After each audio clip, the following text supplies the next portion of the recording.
Hi, this is Dr. Resnick, and I'd like to briefly speak about teenagers and Goth subculture.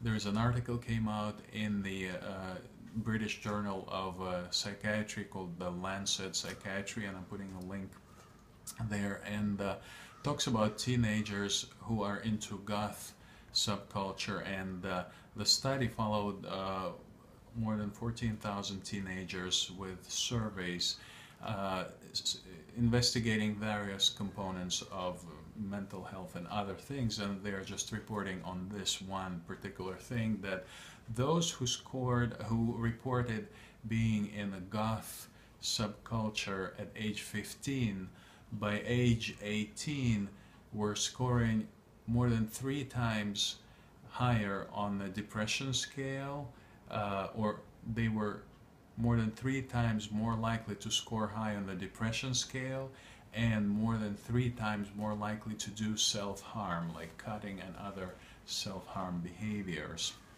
And it's an observational study, so one cannot know for sure whether this is cause and effect or just simply correlation.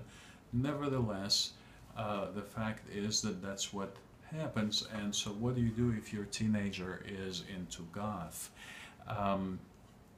I would say it is worthwhile to note that mentally that there may be depression and other things going along with it, and we can help the kids by, I think, by encouraging them or inviting them into and spending time with them doing family activities that they would enjoy, something that we could do together with a teenager. It's never easy with teenagers, but at least we could try, and during those activities to try to understand them, so to form closer family relationships.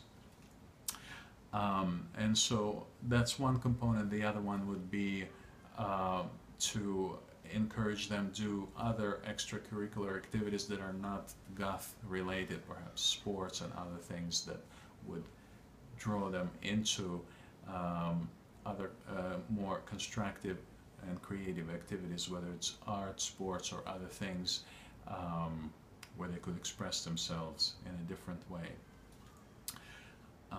and not be drawn into the kind of a dark mode of mental and emotional existence of negativity.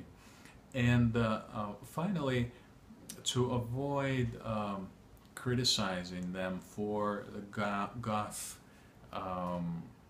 attributes, there's so many things go into that, but it seems that it's not productive. This last thing I heard from a child psychiatrist that made sense to me, that unless if they're not hurting themselves, they're not hurting other people, to let them be, and not to get into conflicts over that, to try and moderate ourselves as parents, and to be there for them, try to form closer ties with them.